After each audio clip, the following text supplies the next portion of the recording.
Hi, I'm Celeste Wilson, and I'll be interviewing Melissa Wood today and getting information about the way she manages.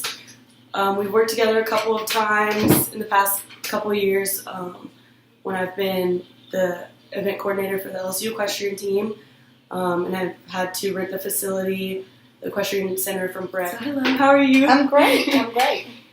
So I guess can you just start by explaining your position and the exact title of it? Okay, so yes, I am the manager out here at Far Park Equestrian Center. So my official title is a special facility manager. So that entails managing a staff of about 29 people. I have to manage and take care of our budget here. That is, we're about $1 million budget here. So we have arena rentals, we give lessons out here, we do guided trail rides, we have school groups that come in, we also rent the facility to different people that are wanting to have shows and events here. What would you say is your management style? I don't like to micromanage people. I like to set expectations and then kind of let them reach those expectations however they want to reach that, because I think if you try to micromanage too much and put your style on them, then it affects their ability to be creative. So I want my staff to be creative and take ownership of what they're trying to accomplish. If they were to mess up because you were letting them do their own creative thing, what would your reaction be? So say if and we all make mistakes, and my saying here is you can't do better unless you know better. So I don't ever want staff to feel like their job is on the line. Because that's kind of scary. It is, and so then that makes people scared to come to you for stuff. So if they feel like they can come to you and talk to you about decisions, and maybe it was a decision that they made that was the wrong decision, which if we can talk about it and get through it together, it's okay. Now, of course, there's guidelines, and when you truly cross that line and all, there's consequences for that. Right. But when we're talking about just being creative and successful in what you do, and I don't expect them to be perfect, and they're all pretty good about coming to me about stuff because, we work at it together and talk through it. And sometimes part of learning is the hiccups, the mess ups that you make, because that kind of helps you be successful and learn from that. So, like I said, my saying is you can't do that unless you know better. Yeah, I really like that. Is there anything about your upbringing that you think shaped that style of yours? Did you learn from old managers or? Right. Well, so I would say I'm one of 6, so I'm from a big family. So, we were always taught that you can be and do anything you want to as long as you work really, really hard at it. I did recently read a book that's called It Starts With Why. And it was very interesting in the fact that my father grew a business. He's self-employed, and he grew a business on his own and made it into a very successful business. And I said he was the master of the why. He really knew how to get people to buy into what he was doing. So I think that my upbringing and learning from my father is really a big part of who I am now. Where did you get your schooling from, and then what was your career or life goal when you were leaving that college or hometown? Okay, I graduated from Redemptorist High School. I went to Southeastern for 2 years, and I did not graduate, which is not something that I'm real proud of, but that was a life that I chose to live. So always in the back of my mind, I always wanted to do something to help people.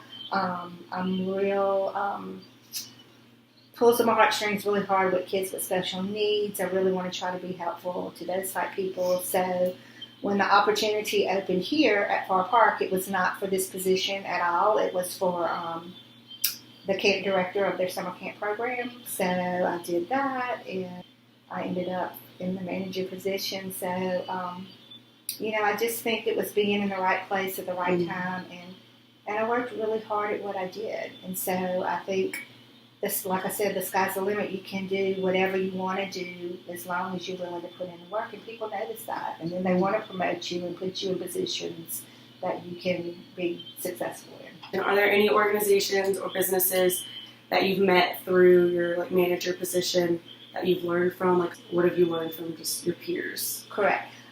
So my manager here is Brandon Smith, and he's a good bit younger than me. I say I'm old enough to be his mom. But he manages all of the special facility managers, and we're all so different and so unique and passionate about our facility, and mostly women.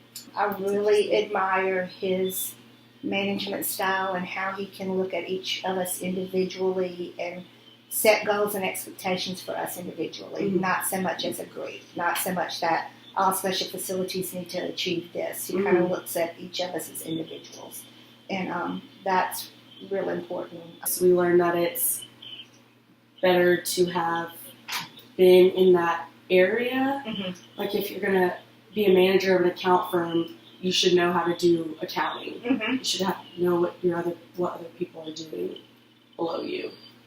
I guess. Do you think that's true? Like, well, in some cases, if you're going to specialize in like an accounting or whatever, but say, let's use Brandon for an example of him being in charge of all the different special facilities. He didn't know a whole lot about horses, right? You know, and probably, and I don't. I think you surround yourself with good people, you know, and you really work hard at that, and you really work hard at grooming the people that are under you to be successful in their jobs, and that only helps you be successful in your job. So I think he's worked really hard at that, and I think that's what's really good and unique about him is he lets us be us, and he lets us run the facility. He wouldn't know how to anyway. No, he really wouldn't know how to anyway. But yes, he does. He does. He gives us the opportunity to do our thing. And then that gives you, I feel like, a little bit more opportunity to shine and and to take ownership of what you're doing. And, you know, all the managers of the special facilities are, you know, very passionate, put in a lot of long hours and a lot of times that you don't get, you know, paid for. But it's important for us to be successful. Yeah. A couple last questions.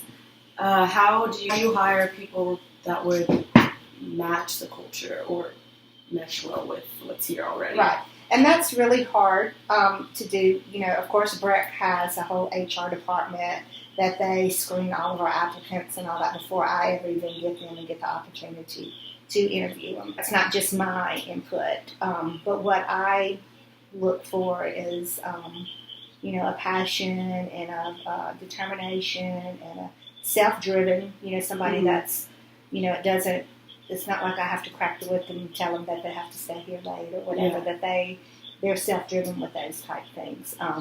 It's not so much, you know, you have to meet the requirements, of course, so there are, you know, screening processes that go through with that, whether it's your education or whatever, but, you know, we also look at the experience and what they can bring to the table.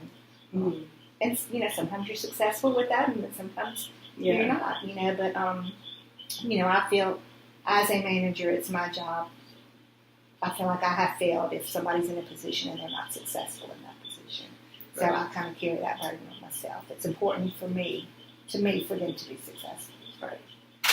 My last question, I'm going to end with what career and life advice do you have for recent college grads going into just any field of work, really? Because we won't be managers right out of college or anything, but just life advice from a manager perspective to an incoming employee. Yeah, I would say set your goals high and work really, really hard at it because nobody's going to give it to you. You know, you have to want it and you have to work for it. And be competitive about it. You know, go get it. Don't be afraid of to do that. And then to always work on communication skills because I kind of think that's where some college kids, not you, are like, and you're very good at this, but they've kind of forgotten how to communicate, you know, with people. And verbally? Verbally. Okay. Verbally, definitely verbally because, you know, people like that. You can tell how people feel by having a conversation with them versus an email or a text because that's just up for interpretation of whoever's reading it. Yes. You know, you can think somebody's mad at you and they're not even mad at you. So easy to misconstrue all of that. Correct. So it's much better to, you know, have a conversation, you know, and follow up. You know, if you do an interview with somebody, make sure you know, send a thank you. You know, all that goes a long ways. You know, it makes people feel like you really care and you really want the job. So another thing that kind of stumps people a little bit in the interview process here is wherever you're going to interview at, make sure you know about that company. Right. Make sure you know what that company's about. Know their mission statement. Know what they stand for. Know what they want. 'Cause that's one of the first questions we ask about. What do you know about Breck? Yeah. That's the first question that every interviewer asks. And you'd be surprised how many people have no idea. Yeah, I've definitely heard that advice before, and I always try to, it's just about preparing. Just prepare. Yeah, just prepare. That's the biggest thing is know about that company because at some place, somewhere they're going to ask you about that. And don't be afraid to, be yourself. Let your guard down a little bit. Ask them to repeat a question. If you're not sure about it, don't just make up an answer. Ask them, what are you really looking for? What do you want? Because they're people, just like us. So. Oh, well, I think that's all the questions I have. Do you have any for me? No, you did Okay. amazing. This is my first time doing this, and this makes me Really? nervous, Well, thank you so much.